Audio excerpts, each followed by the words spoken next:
والصلاة والسلام والتحية والإكرام على أشرف الأنبياء والمرسلين وعلى آله الطيبين الطاهرين المعصومين ولعنة الله على أعدائهم أجمعين. أما بعد فقد قال الله تبارك وتعالى: يا أيها الذين آمنوا اتقوا الله وكونوا مع الصادقين. صلوات.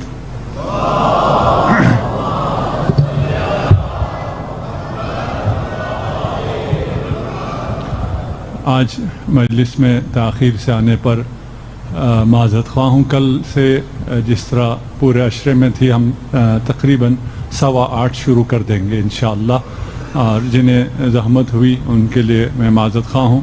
اور مجلس کے آغاز سے پہلے ایک خوبصورت بچہ آیا، ان کی دادی مریض ہیں. جتنے بھی لوگ مریض ہیں، مومنین و مومنات مریض ہیں، ان کے شفا یابی کے لیے بآواز بلند صلوات.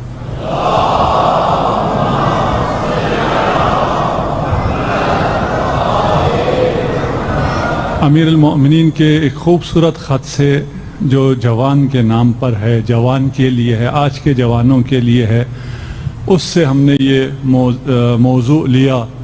وہاں آپ نے ارشاد فرمایا: احی قلبک بالموعظہ، موعظہ سے اپنے دلوں کو زندہ کرو. آج میں موعظہ کرنے جا رہا ہوں، علی کا کلام پیش کرنے جا رہا ہوں. میں کون ہوتا ہوں موعظہ کرنے والا؟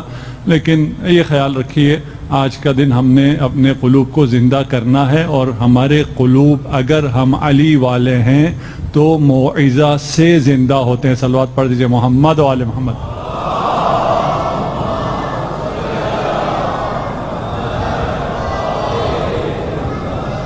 اگر کوئی تبدیلی آئی ہو، اگر یہ دل کسی کا ہوا ہو، اگر اس دل میں کسی کا رنگ ہو، تو اس کا کوئی آثار بھی ہوں گے، کوئی علامتیں بھی ہوں گی، اس کی کوئی نشانیاں بھی ہوں گی. ایسا نہیں ہوگا کہ ہم صرف اگر زبان سے کہتے رہے ہم علی والے ہیں تو علی والے بن جائیں. ہماری زبانیں یقیناً بہت اہمیت رکھتی ہیں. بہت سے لوگوں کو یہ توفیق بھی نہیں ہے. سفر کا آغاز زبان سے، اقرار سے ہوتا ہے، لیکن زبان کے پر اقرار اس کے آتا ہے جس کے دل میں علی کی محبت ہو. اگر دل میں علی کی محبت ہو تو وہ پھر سر چڑھ کر بولتا بھی ہے. ایسا نہیں ہوتا کہ وہ اور دوسرا ایک جیسے ہو جائیں، میں اور وہ ایک ہوں، اور میرے دل میں علی کی محبت ہو، اس کے دل میں علی کی محبت نہ ہو. اگر ہم امام جعفر صادق علیہ السلام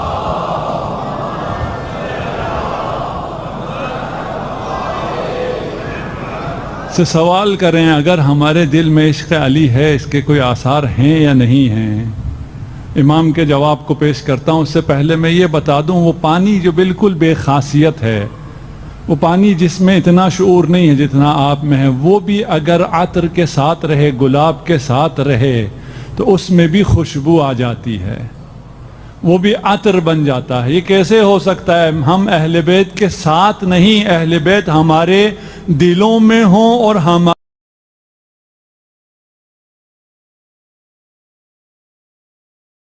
شخصیت سے خوشبو نہ آئے. یہ کیسے ہو سکتا ہے؟ اس کا مطلب یہ ہے پھر ہم اہل بیت کے ساتھ نہیں ہیں. اتنا ساتھ بھی نہیں ہے جتنا پانی کو عطر گلاب کے ساتھ تھا. اتنا بھی اگر ساتھ نہیں ہے تو پھر کیا ہوگا؟ جابر نے پوچھا، تو جابر سے جواب میں مختصر کرتا جاؤں. جتنا وقت میں نے لیٹ آیا ہوں، کوشش کر رہا ہوں جلدی بھی بول رہا ہوں اور کم بھی آپ کا وقت لوں. یہ حدیث میں نے پوری سنانی ہے انشاءاللہ. اگر آپ ناراض نہیں ہیں، ناراض نہیں تو صلوات پڑھ دیجئے محمد و آل محمد.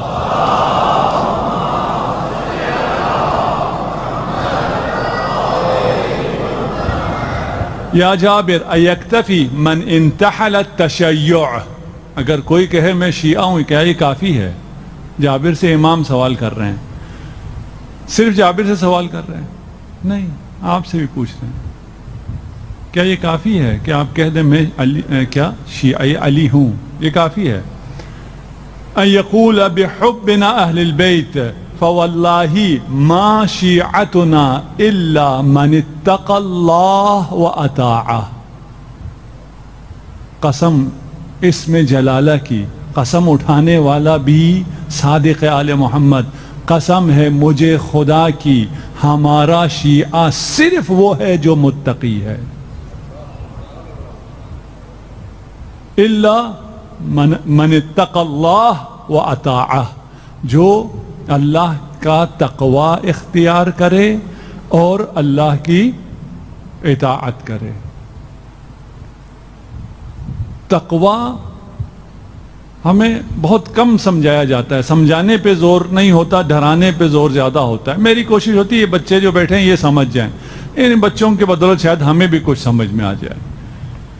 تقوی کا کیا مطلب ہے؟ تقوی کا مطلب، اگر الفاظ میں اتنی گنجائش بھی نہیں ہے، تقوی کا مطلب یہ کہ خدا کو بچا کر رکھو. خدا سے بچنا نہیں ہے، خدا سے ڈرنا نہیں ہے، وہ تقوی کا لازمہ ہے، وہ الگ مسئلہ ہے. اصل تقوی کیا ہے؟ یعنی خدا کو محفوظ رکھو، خدا کو اپنے ساتھ رکھو. خدا کو محفوظ رکھنا، خدا کو اپنے ساتھ رکھنا کیوں مشکل ہے؟ اس لیے کہ خدا کا ساتھ خدا ہمارے ساتھ ہے، اس میں کوئی شک نہیں ہے. ہمارا جو خدا کے ساتھ ہے وہ انتہائی کمزور سا ساتھ ہے، کسی بھی وقت ٹوٹ سکتا ہے. اس رشتے کو بچائے رکھو. تقوی، خدا کے ساتھ اپنے ربط کو بچائے رکھو. تم دامن اہل بیت سے متمسک تو ہو، لیکن تمہارا تمسک کیسا ہے؟ تم نے کتنی مضبوطی سے تھاما ہوا ہے جو تمہارا خیال ہے کہ تم جدا نہیں ہوگے. اگر تم ایک گرد کی طرح ہو دامن پر تو ایک ہلکی سی ہوا تجھے اڑا لے جائے گی. تقوی الہی، میرا تعلق خدا سے انتہائی کمزور ہے، ایک معمولی سی ہوا بھی مجھے اڑا کر خدا سے جدا کر سکتی ہے. تقوی اختیار کرو. ایسی ہواؤں کی زد میں نہ آؤ جو تجھے اڑا کر لے جا سکے. تقوی اختیار کرو، خدا کے ساتھ رہو. میں خدا کو چھوڑ دیتا ہوں. میں موبائل کو کتنا اپنے ساتھ رکھتا ہوں. میرا نہیں خیال ادھر ابھی کوئی بغیر موبائل کے آیا ہوگا، سارے موبائل کے ساتھ آئیں. موبائل کو ساتھ لانا پڑتا ہے، رات کو چارج کرنا پڑتا ہے. کیوں اتنا ساتھ رکھتے ہو موبائل کو؟ بڑے کام کی چیز ہے، کوئی بھی ایمرجنسی ہو سکتی ہے، سارے مسائل حل ہوتے ہیں. فیملی آئی ہے گاڑی میں، نہیں آئی ہے، یہ سارے مسائل موبائل سے حل ہوتے ہیں. موبائل کے بغیر ہم لوگ ابھی باہر نہیں نکلتے. کیوں؟ موبائل بہت کام کی چیز ہے. خدا کتنے کام کا ہے. خدا کے بغیر تیرا گزارا ہو سکتا ہے، خدا کے بغیر میرا کام چل سکتا ہے. میں صبح نکلتے ہوئے یہ خیال رکھتا ہوں میں خدا کے ساتھ جا رہا ہوں یا نہیں، میں تقوی اختیار کیے ہوئے ہوں یا نہیں. موبائل کو چارج کرنا پڑتا ہے، خدا تمہیں چارج کرتا ہے. موبائل کو ساتھ رکھنا پڑتا ہے، خدا تیرے ساتھ ہے. موبائل تیری جیب میں ہے، خدا تیرے دل میں ہے. مسئلہ یہ ہے کہ ہمیں اس کا احساس نہیں، ضرورت کا احساس نہیں. اگر ضرورت کا احساس نہ ہو تو چھوڑ دیتے ہیں، پھینک دیتے ہیں. بچوں کو موبائل کھیلنے کے لیے کچھ دیر کے لیے چاہیے تو اس کے بعد پھینک دیتے ہیں. جو چھوٹے بچے ہوتے ہیں نہیں چاہیے، کیا کرنا ہے؟ ضرورت کا احساس نہیں ہے. ہمیں خدا کی ضرورت ہے، اس میں تو کوئی شک نہیں ہے کہ خدا کے بغیر کچھ بھی نہیں ہو سکتا. لیکن پریکٹیکل لائف میں ہمیں خدا کی نہیں کہہ سکتا. چھوٹی چھوٹی چیزوں پہ خدا کو چھوڑ دیتے ہیں. چھوٹی چیز پہ کچھ بھی جس سے حاصل نہیں ہونا اس کے لیے خدا کو چھوڑ دیتے ہیں. جس سے خود مجھے نقصان پہنچنا ہے اس نقصان کو برداشت کرتا ہوں، خدا کو ہاتھ سے دے دیتا ہوں. حسد کر رہا ہوں کسی سے، جس دل میں حسد ہو اس دل میں خدا نہیں ہے. حسد پاک تو نہیں ہے، ناپاک ہے. جس دل میں حسد ہے اس دل میں اہل بیت کی محبت نہیں ہے. اس حسد کرنے سے تجھے فائدہ کیا ہوگا؟ مجھے تو نقصان ہوگا. سب کو پتا ہے آج کل کوئی یہ راز کی باتیں نہیں ہیں کہ حسد کرنے سے دوسرے کو تو نقصان نہیں ہوتا، مجھے نقصان ہوتا ہے. تو یہ کیوں حسد کر رہا ہے؟ اس حسد کے نتیجے میں تقوی میں نے ہاتھ سے دے دیا، خدا کو میں نے ہاتھ سے دے دیا. کیوں دے رہا ہوں؟ مجھے ضرورت ہی نہیں ہے. غیبت کر رہا ہوں، صبح صبح جا رہا ہوں آفس جاتے ہوئے ریڈیو آن کر دیا, اس میں کوئی ایسی چیز لگی ہوئی ہے جو سننے کے بعد پسند بھی نہیں آئی, یہ بھی اچھا نہیں تھا, اس کے لیے خدا کو ہاتھ سے دے دیا. کیوں؟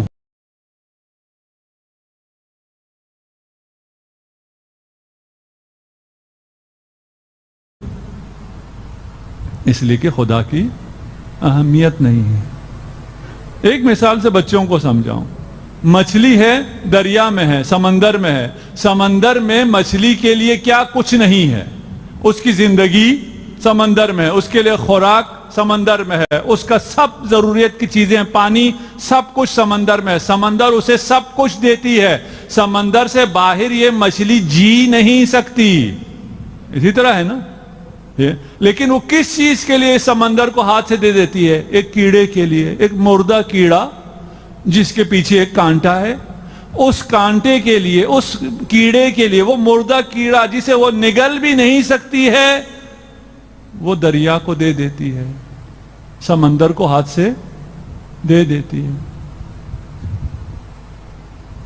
ہمیں تو کوئی مردہ کیڑا بھی نہیں ملتا جن باتوں کی وجہ سے ہم خدا کو ہاتھ سے دے دیتے ہیں. کون ہے شیعہ؟ کون ہے من لہ القلب؟ کون ہے زندہ دل والا؟ کس کے دل زندہ ہیں؟ کس کے دل موعظہ سننے سے زندہ ہوتے ہیں؟ وہ جو علی والا ہے, جو تقوی کی باتیں سن کر اس پر بار گراں نہیں بنتی. یہ نہیں کہتے یہ ایام ایسی باتوں کے لیے ایام ہے ہی نہیں. یہ نہیں, یہ دل زندہ کرنے کے ایام ہیں. دل موعظہ علی سے زندہ ہوں گے. صلوات پڑھ دیجئے محمد و آل محمد.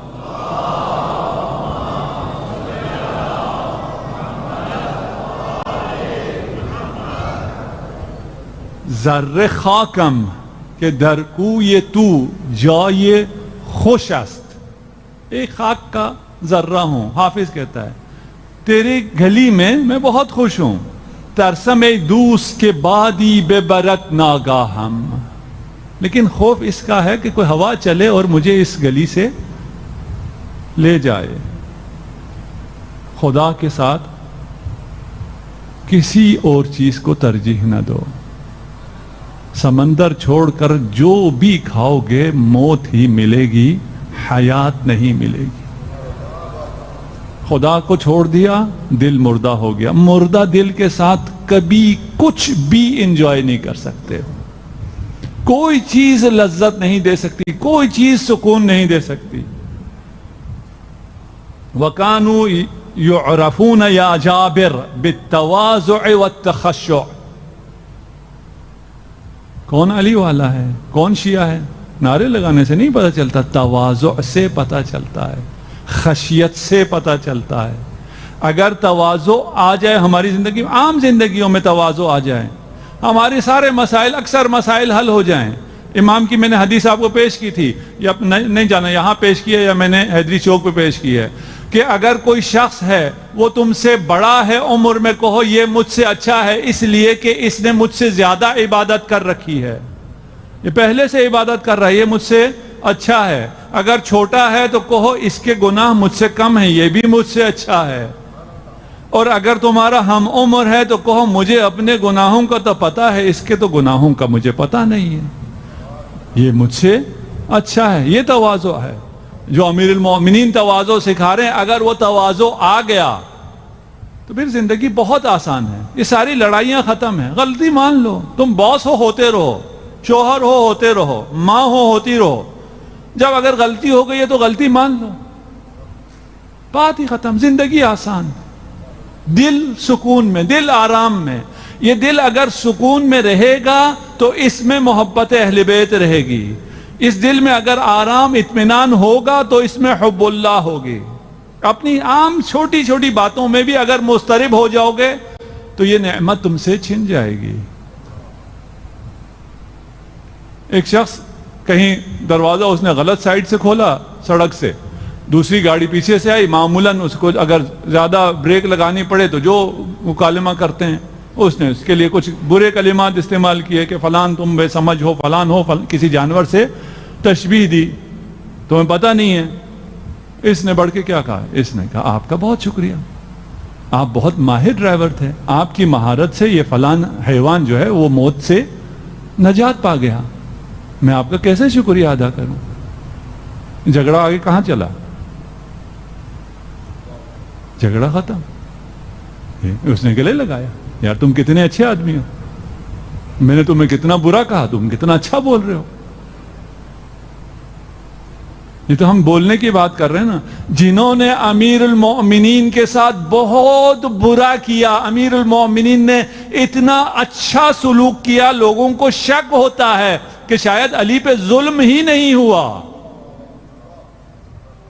25 سال صبر کیا، بیان کیا، یہ نہیں بیان نہیں کیا، ابھی ہمارا موضوع یہ نہیں ہے، بیان کیا، سب کچھ بیان کیا، سارا موقف اپنا سامنے رکھا، لیکن 25 سال صبر کیا۔ 25 سال صبر کے بعد جب ان کو اقتدار ملا، انہوں نے 5 دن صبر نہیں کیا۔ وَكَانُوا يُعْرَفُونَ يَا جابر بِالتَّوَاضُعِ وَالْأَمَانَةِ وَكَثْرَةِ الذِّكْرِ وَالصَّوْمِ وَالصَّلَاةِ۔ موعظہ پسند ہے نا انشاءاللہ؟ جی اللہ صلی اللہ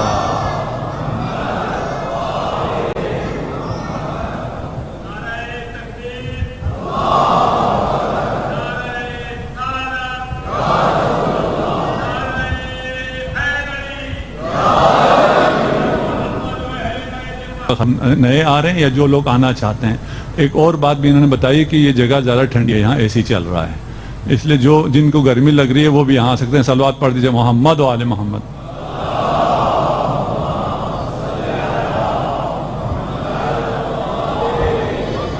علی والا وہ ہے جس سے خوشبو آتی ہو۔ خوشبو کیا ہے؟ خوشبو یہ ہے کہ وہ امین ہوگا، وہ امانت دار ہوگا۔ امام جعفر صادق علیہ الصلوۃ والسلام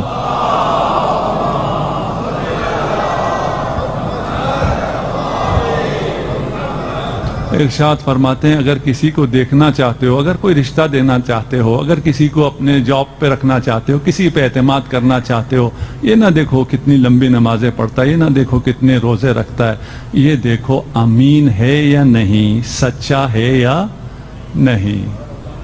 شیعہ وہ ہے جو سچا ہو، شیعہ وہ ہے جو امانت دار ہو۔ امانت کی بہت اقسام ہیں، میں کیا بیان کروں، آگے چلتے ہیں۔ وَذِكْرِ اللَّهِ، کثرت ذکر اللہ۔ ذکر اللہ کا مطلب حب اللہ ہے، کثرت سے خدا کا ذکر، یعنی اس کے دل میں اللہ کی محبت ہو۔ وَالصَّوْمِ وَالصَّلَاةِ، مومن بغیر صلاۃ کے، مومن بغیر نماز کے، ماتمی بغیر نماز کے کیسے ہو سکتا ہے؟ حسینی بغیر نماز کے ممکن نہیں ہے۔ محبت اہل بیت کی بو ہو کسی قلب میں اور وہ نماز نہ پڑھے، کیسے ہو سکتا ہے؟ ارحنی یا بلال، اس حالت میں آپ کو جب مشکل پڑتی تھی نا تو بلال سے کہتے تھے، بلال مجھے راحت کرو، آذان دو، نماز پڑھیں، سکون مل جائے۔ حسینیوں کو نماز کی اہمیت بتانے کی ضرورت کیا ہے؟ اگر عاشورہ میں 2 نمازیں سید الشہداء نے پڑھی ہیں، ایک نماز ظہر ہے اور ایک نماز عصر ہے۔ نماز ظہر جب پڑھ رہے تھے تو کھڑے تھے، نماز عصر جب پڑھ رہے تھے تو کھڑے نہیں ہو سکتے تھے۔ نماز ظہر جب پڑھ رہے تھے تو آپ آرام سے نماز پڑھ رہے تھے، تیر اصحاب برداشت کر رہے تھے، لیکن جب نماز عصر پڑھ رہے تھے تو تیر سید الشہداء پر لگ رہے تھے۔ نماز ظہر جب ادا کر رہے تھے تب تعادل تھا، نماز عصر جب پڑھ رہے تھے ایک برچھی لگتی اس طرف جھک جاتے، دوسرا نیزہ لگتا دوسری طرف گر جاتے۔ حسینیوں کو نہیں پتا نماز کیا ہے، حسینیوں کو نماز کی اہمیت کا علم نہیں ہے۔ نماز ظہر کو آخر تک پہنچایا، نماز عصر سجدے میں ہی تمام ہو گئی۔ ارحنی یا بلال، والبر بالوالدین والتعاہد للجیران من الفقراء واہل المسکنة والغارمین والایتام۔ دل میں اہل بیت کی محبت ہے. اس کی ایک نشانی تو سیاہ کپڑے ہیں، اس کی ایک نشانی تو یہ ہے کہ آپ یہاں فرش عزا پر بیٹھے ہیں، لیکن امیر المؤمنین کہہ رہے ہیں اپنے ہمسایوں کا کتنا خیال رکھتے ہو، تم کتنے اچھے ہمسائے ہو، تم فقراء کے ساتھ کیسے ہو، مساکین کے ساتھ کیسے ہو، ایتام کے ساتھ کیسے ہو. اللہ اللہ فی الایتام بل لا تکرمون الیتیم. یہ صاحب عزت نہیں ہیں. کون؟ جو یتیم کا اکرام نہیں کرتے، جو یتیم کو جانتے ہی نہیں ہیں. کہہ رہا ہوں ہمیں کوئی پرواہ نہیں ہے، ہمیں موبائل چاہیے، میں یتیم جانتا ہی نہیں ہوں. کیوں؟ میں نے کیا کرنا ہے یتیم کو جان کے؟ اگر کبھی مدد چاہیے ہو پیسے ڈونیٹ کر دوں گا، بتاؤ کتنے چاہیے. نہیں بھائی، یتیم کا اکرام. صاحب عزت بننا چاہتے ہو، بل لا تکرمون الیتیم، یہ صاحب عزت نہیں ہے. سورہ فجر، اس لیے کہ یہ یتیم کو جانتے ہی نہیں ہیں، یتیم کی عزت نہیں کرتے ہیں. وصدق الحدیث وتلاوت القرآن. جانتے ہو شب عاشور آنے والی ہے، جب اصحاب کے لیے مہلت مانگی، شب عاشور بھی اسی طرح ہے، شب جنگ صفین بھی اسی طرح ہے. امیر المؤمنین نے بھی کہا جاؤ مہلت مانگو، اور اصحاب سے کہا کثرت سے قرآن کی تلاوت کرو. تم علی والے ہو، تم قرآن پڑھو، باقیوں نے کیا قرآن پڑھنا ہے. اور قرآن پڑھنے کے اثرات کیا ہیں؟ من قرأ القرآن وهو شاب مؤمن. جو جوان یہاں بیٹھے ہیں، اگر یہ جوان جوانی میں قرآن پڑھتا ہے، اختلط القرآن بلحمه ودمه، قرآن اس کے گوشت اور پوست کے ساتھ مخلوط ہو جاتا ہے. قرآن معنویت ہے، اس کا جسم بھی معنوی ہو جاتا ہے. اور جب قیامت کا دن آئے گا، سب کو انعام مل رہا ہوگا، قرآن عرض کرے گا میرے قاری کو آپ نے کچھ نہیں دیا، میرے قاری کو کچھ دیں. روایت کہتی ہے کہ قاری کو 2 حلے دیے جائیں گے، 2 عبائیں دی جائیں گی. 2 عبا جنت میں خدا جب عبا عطا کرتا ہے، یعنی 2 سلطنتیں دی جائیں گی. قرآن سے کہا جائے گا راضی ہو گئے؟ کیا خیال ہے؟ قرآن راضی ہے؟ آپ کو 2 سلطنتیں صرف قرآن تلاوت کرنے سے ملا. مومن جوانوں کے لیے من قرأ القرآن وهو شاب مؤمن. جتنے جوان یہاں بیٹھے ہیں، امام کی اس بات کو لے لیں، امام کی اس ضمانت کو لے لیں کہ قیامت کے دن قرآن آپ کا شفیع ہوگا. وہ جو سب کچھ مل چکا ہوگا، اس کے بعد یہ اضافی بونس مل رہا ہے آپ کو 2 سلطنتیں مل گئیں. قرآن سے پوچھا جائے گا کیا کافی ہے؟ کہا جائے گا نہیں یا رب، میں چاہتا ہوں اسے اور عطا کریں. کریم ہے نا، کریم راضی تو نہیں ہوتا. قرآن بھی کریم ہے نا، قرآن کریم. خدا ارشاد فرمائے گا اس کے ایک ہاتھ میں خلد رکھ دو، دوسرے ہاتھ میں امر رکھ دو. کیا سمجھے؟ کون سمجھے؟ خلد کیا ہے، امر کیا ہے؟ صاحب خلد بن جائے، صاحب امر بن جائے. اسے جنت میں داخل کرو، اسے کہو جنت میں آیات قرآن پڑھتا جا، جنت کے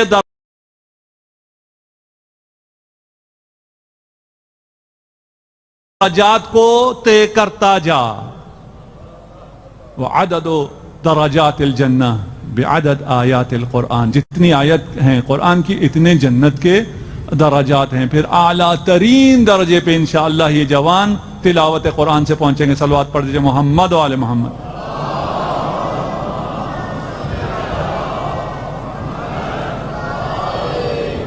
وَكَفِّ الْأَلْسُنِ عَنِ النَّاسِ إِلَّا مِنْ خَيْرٍ وَكَانُوا أُمَنَاءَ عَشَائِرِهِمْ فِي الْأَشْيَاءِ. صرف جنازے میں تو حکم نہیں ہے نا کہ کہو لا نعلم منہ الا خیرا. صلوات پڑھ دیجئے محمد والا.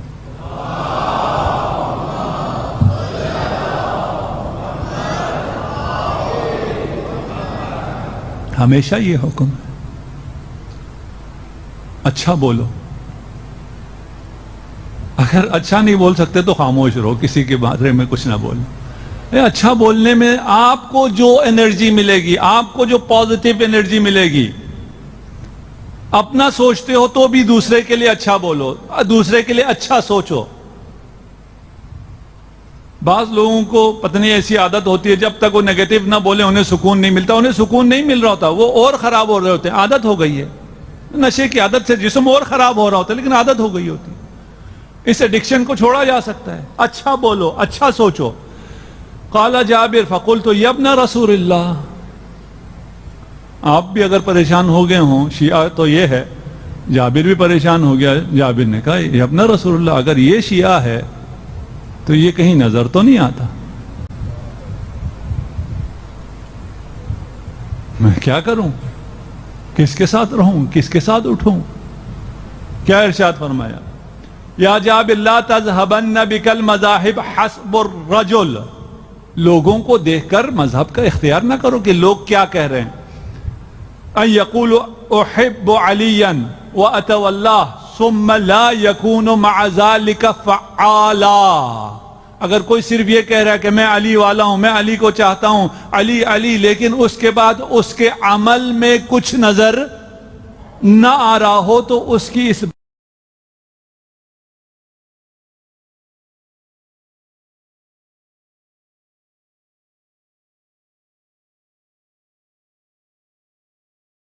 بات پر توجہ نہ کرو۔ پھر نظیر لاتے ہیں امام کہتے ہیں اگر کوئی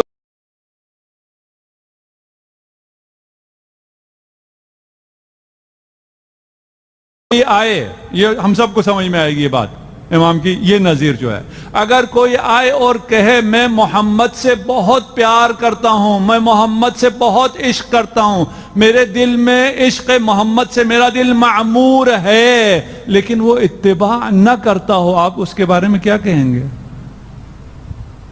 دعویٰ تو سب کرتے ہیں نا، آپ کیا کہتے ہیں؟ آپ کہتے ہیں نہیں بھائی یہ عشق مصطفیٰ نہیں ہے، جب محمد کی بات نہیں مان رہے ہو، جب غدیر تمہیں بھول گیا ہے تو محمد سے عشق کیسا؟ امام ارشاد فرماتے ہیں علی سے تو محمد بہت بہتر ہیں، وہاں تم نہیں مانتے، اگر کوئی زبانی ادعا کرے یہاں کیوں مان لیتے ہو؟ زبانی اگر کوئی کہے کہ میں شیعہ ہوں، فاتقوا اللہ وَاعْلَمُوا لِمَا عِنْدَ اللَّهِ، فاتقوا اللہ، دوبارہ تقوی اختیار کرنے کے لیے کہا جا رہا ہے، اور اب سخت امام نے الفاظ سخت کر لیے، اعلموا لما عند اللہ لیس بین اللہ و بین احد قرابہ، دار ہوگا جس میں تقوی زیادہ ہوگا اسی کے دل میں ولایت علی ابن ابی طالب ہوگی۔ یا جابر واللہ ما یتقرب الی اللہ تبارک و تعالی الا بالطاعہ، اطاعت کے علاوہ تقرب الہی کا کوئی اور راستہ نہیں ہے، ایک راستہ ہے صرف اطاعت۔ اللہ سے نزدیک ہونا چاہتے ہو، اہل بیت سے نزدیک ہونا چاہتے ہو، صرف ایک راستہ ہے اطاعت۔ وما معنا براءۃ من النار، امام اعلان کر رہے ہیں ہمارے پاس کوئی براءت من النار کا جواز نہیں ہے، ولا علی احد ولا علی اللہ لأحد حجہ، کسی کے پاس اللہ کے خلاف کوئی دلیل نہیں ہے۔ من کان للہ مطیعا فہو لنا ولی، کون ہمارا دوست ہے، کون ہمارا شیعہ ہے؟ جو اللہ کا مطیع ہے، واضح ہے، صاف بیان کر رہے ہیں۔ اب بھی اگر سمجھ میں نہیں آیا ایک دفعہ اور پڑھ دیتا ہوں، من کان للہ مطیعا، جو اللہ کی اطاعت کرتا ہے، فہو لنا ولی، وہ ہمارا شیعہ ہے۔ نہیں سمجھ میں آیا؟ ومن کان للہ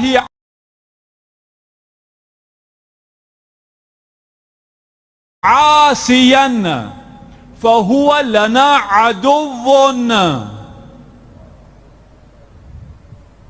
جو خدا کی معصیت کرتا ہے وہ ہمارا دوست نہیں ہے، وہ ہمارا دشمن ہے۔ من کان للہ مطیعا فہو لنا ولی، صرف وہ ہمارا دوست، صرف وہ ہمارا شیعہ ہے جو اللہ کا اطاعت گزار ہے، جو اللہ کے احکام کو مانتا ہے، جو حلال و حرام کو مانتا ہے، جو خدا کو ساتھ رکھتا ہے، جو تقوی الہی اختیار کرتا ہے، جو اللہ کی اطاعت نہیں کرتا، نہیں یہ نہیں فرمایا وہ ہمارا دوست نہیں ہے، وہ ہمارا شیعہ نہیں ہے، فرمایا وہ ہمارا دشمن ہے، وہ لشکر یزید میں ہے۔ آخری سٹیٹمنٹ، ما تنال ولایتنا الا بالعمل والورع۔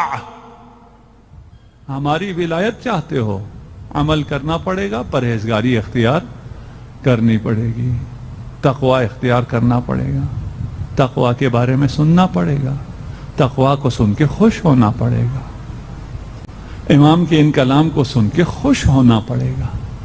میں جہاں بھی تھا، جیسا بھی تھا، اگر مجھے میری غلط فہمی کو دور کر دیا اور میرے دل میں یہ بات ابھی اتر گئی تو میں گزشتہ غلط فہمی سے نکل آؤں کہ میرے دل میں محبت ہے۔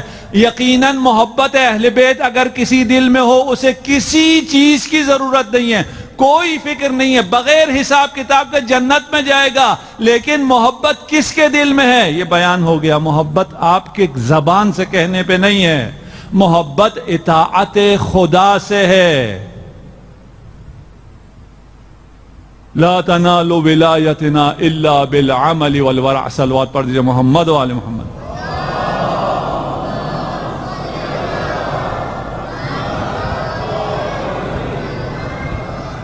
میں معذرت خواہ ہوں، میں نے اگر آواز اونچی کی، میں اپنے آپ سے کہہ رہا تھا،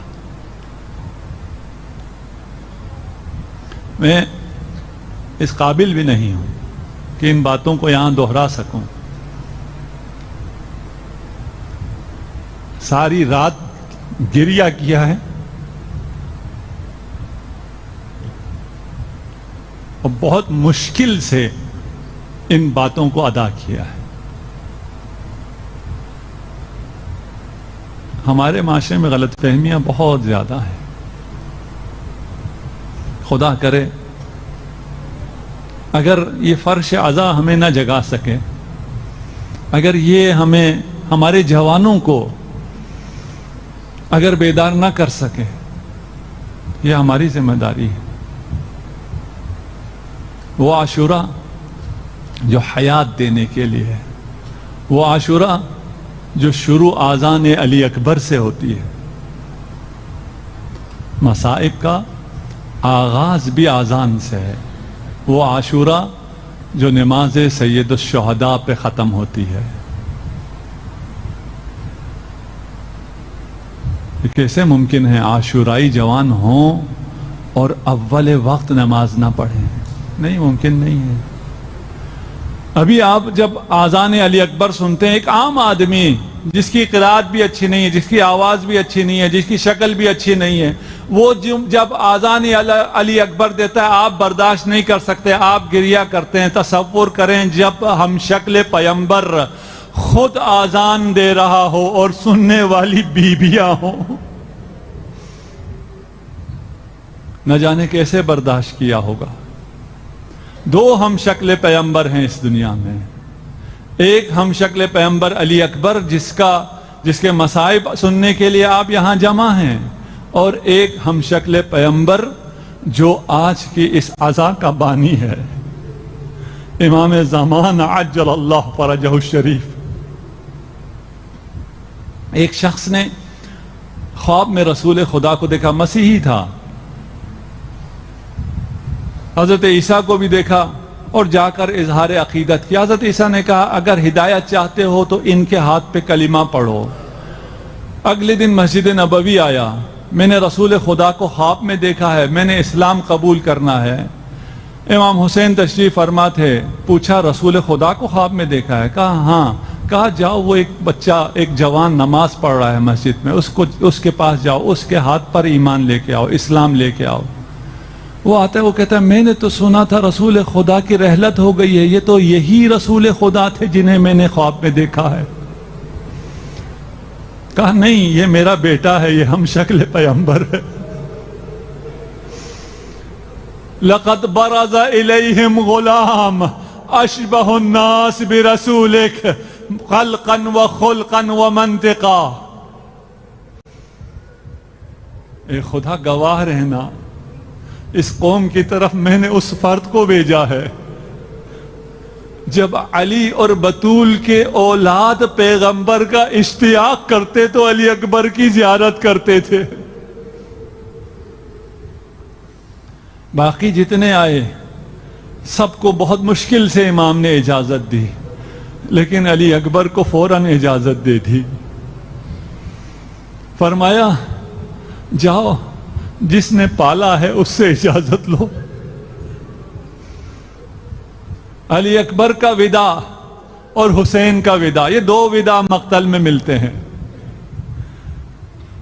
مقتل میں ہے خیمے کا پردہ بار بار ہٹتا تھا اور بار بار کوئی ہاتھ پکڑ کے علی اکبر کو واپس لے جاتا تھا. کہتے ہیں یوں لگا جب علی اکبر نکلے، یوں لگا جیسے بڑے گھر سے کوئی جنازہ اٹھتا ہے. اجرکم علی اللہ. علی اکبر کو خود تیار کیا، عمامہ رسول دیا، سوار کیا، سوئے جنگ بھیجا، سوئے مقتل بھیجا. علی اکبر دنیا و ما فیہا سے لا تعلق ہو کر جہاد کی طرف بڑھ رہے ہیں. ایک آواز سنی، نحیف سی آواز تھی، محلن محلہ، بیٹا ذرا آہستہ. مڑ کر دیکھا حسین تشریف لا رہے ہیں. بابا آپ نے وداع کر دیا تھا، آپ نے اجازت دے دی تھی. فرمایا علی اکبر اگر تیرا جوان بیٹا ہوتا عالم غربت میں، عالم تنہائی میں، جوان بیٹا موت کی طرف جا رہا ہوتا. اجرکم علی اللہ. علی اکبر کے مصائب ہیں، حسین کو پرسہ دینا ہے. علی اکبر روانہ ہوئے. یہ تنہا مجاہد ہے جو جب جنگ کر رہا تھا حسین ایک بلندی سے نگاہ کر رہے تھے. بیبیاں حسین کو دیکھ رہی تھی، حسین کے چہرے کے تاثرات سے وہ جان رہی تھی علی اکبر کیسے جنگ کر رہا ہے. حسین سے علی اکبر کی جدائی برداشت نہ ہوئی. لیلا سے کہا خدا ماں کی دعا قبول کرتا ہے. لیلا دعا کرو ایک دفعہ علی کی زیارت ہو جائے.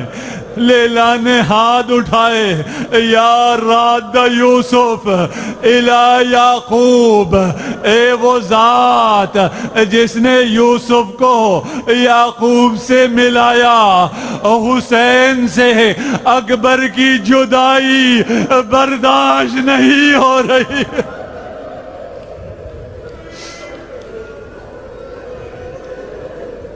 اجرکم علی اللہ. اکبر واپس تشریف لائے. مقتل نے نہیں لکھا، لیکن جس نے اتنی دیر جنگ کی ہو اس کے چہرے پہ زخم کے نشان ہوں گے، بدن پہ زخم کے نشان ہوں گے. نہ جانے ان زخموں نے قلب حسین کو زیادہ اذیت دی یا اکبر کے اس سوال نے. اکبر نے کہا العطش قد قتلنی، بابا پیاس ماری جا رہی ہے. حل الى شربت من الماء السبیل.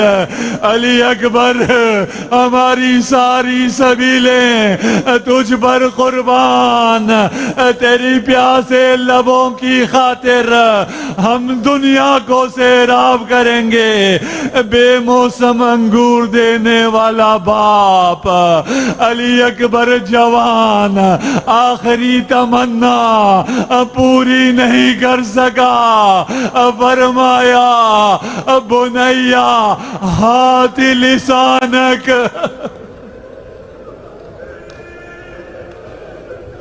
اجرکم علی اللہ. اس سے پہلے والا جملہ قلب حسین پر گرا تھا، یہ جملہ علی اکبر کے برداشت سے باہر ہے۔ کہا علی اکبر اپنی زبان تو دینا۔ جب علی اکبر نے زبان دی، کہا اللہ اکبر، بابا میں نے آپ سے پانی کیوں مانگا؟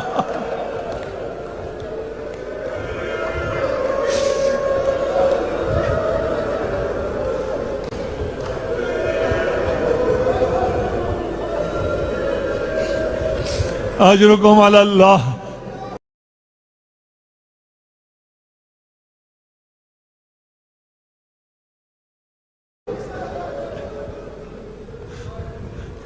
سانس لے لیجئے، یقیناً سخت ہے ان مصائب کو سننا۔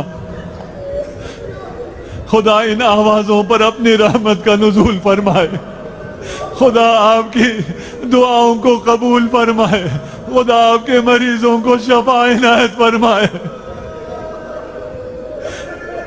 اکبر سوئے مقتل چلے، دوبارہ داد شجاعت دینا شروع کی۔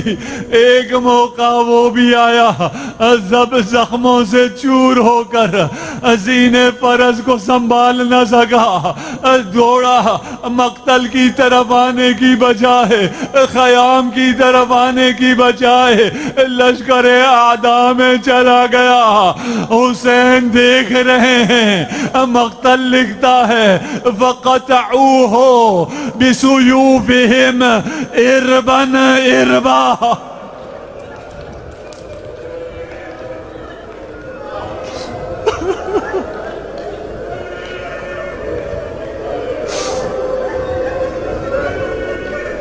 کیسے کہوں، حسین کی نگاہوں کے سامنے ان لعینوں نے اکبر کے ٹکڑے ٹکڑے کر دیے۔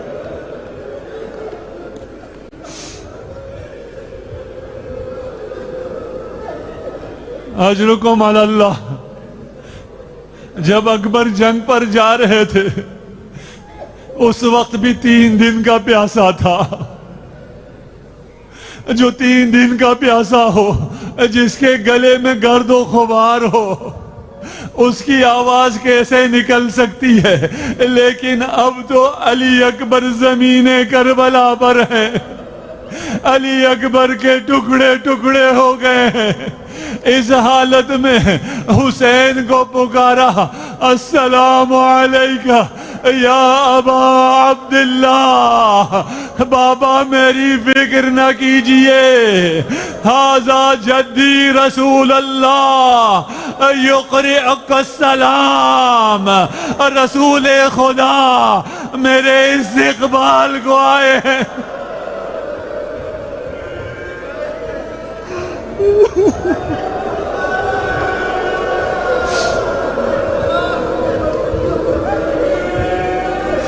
میں ہاتھ جوڑ کر معافی مانگتا ہوں، قلب امام زمان سے معافی مانگتا ہوں۔ اس کے بعد کی روایت بہت سخت ہے۔ راوی سکینہ بنت حسین ہے۔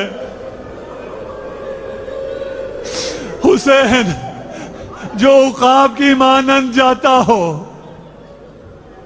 جو ہر لاش پر پہنچا ہو، اب جب بیٹے کی لاش کی جانب جا رہا ہے، ثمرۃ فؤادی یا علی، نور عینی یا علی، اور میرے دل کی ٹھنڈک میرے علی، اور میری روح میری جان میری۔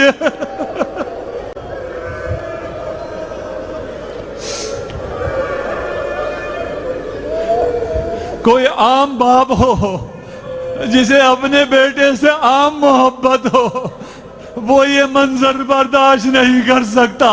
وہ ہم شکل پیمبر ہے، یہ حسین ابن علی ہے، وہ جو عقاب کی مانند جاتا تھا اب کہیں گر رہا ہے، کبھی اٹھتا ہے، کبھی گھٹنوں کے بل چلتا ہے، لب پر علی علی ہے۔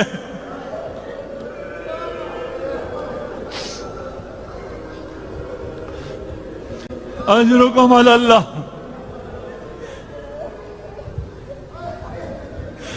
صبح سے جس شہید کے کنارے جا رہے ہیں ہر شہید اپنی تمنا بیان کرتا ہے. جو ان کے پاس آئے، جو مولا آخری زیارت کرنا چاہتا ہوں، آنکھ میں تیر ہے، تیر نکال دیجئے. جس شہید کے پاس بھی گئے کوئی فرمائش کی، لیکن اب جو علی اکبر کے پاس آئے ہیں، علی اکبر کچھ کہتے نہیں ہیں، ہاتھ سینے پر ہے، کچھ چھپا رہے ہیں.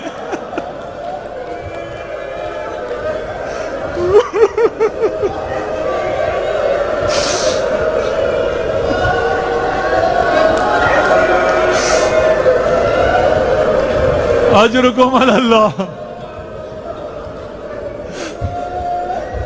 بیٹا ہاتھ سینے پہ کیوں ہے؟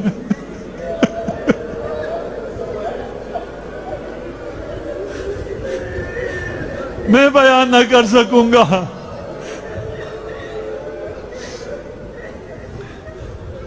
اجرکم علی اللہ.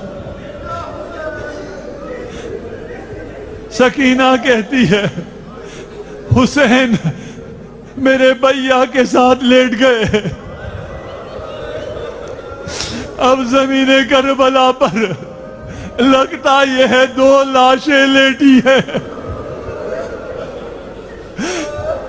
تھوڑی دیر میں بدن حسین میں حرکت آئی.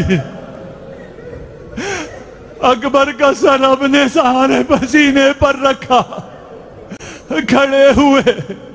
سکینہ کہتی ہے ابھی یختنق ویشحق. اچھا ہے اس کا ترجمہ نہ سمجھے. ابھی یختنق یعنی میرے بابا کی سانسیں اکھڑ رہی تھی. ویشتحق آواز بابا کے سینے میں گھٹ رہی تھی. بابا کچھ کہنا چاہتے تھے، کہہ نہیں پا رہے تھے. پھر میں نے بابا کی آواز سنی. بابا کہہ رہے تھے بنی علی بعدک علی الدنیا بعدک العفا. اے بیٹا کاش حسین یہ منظر دیکھنے سے پہلے اندھا ہو گیا ہوتا.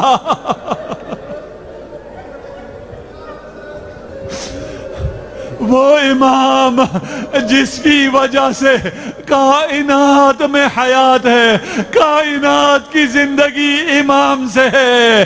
علی اکبر کی موت پر وہ موت کی تمنا کر رہا ہے. بولیا علی تو چلا گیا وبقی ابوک فریدن وحیدا. باپ کو تنہا چھوڑ گیا.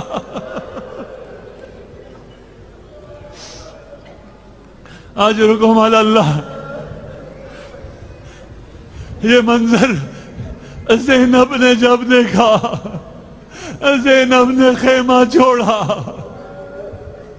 وَأَخَا وَابْنَ أَخَا کہتی مقتل میں مقام علی اکبر تک آئی.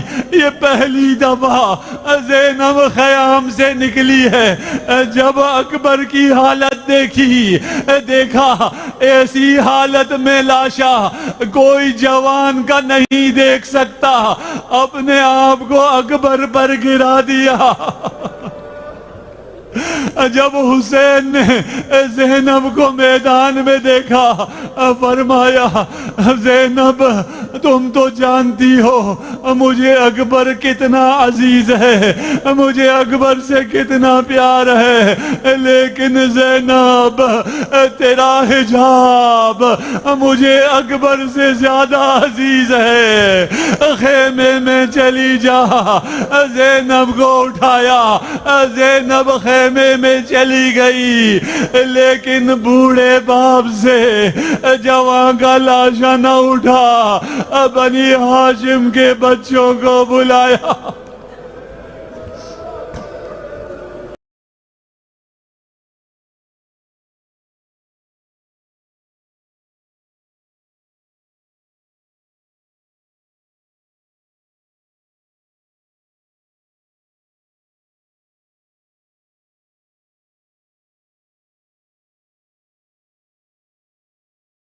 کیا بابا کو پکارا، کبھی مدینے کا رخ کیا، وا محمد ھذا حسین مقدس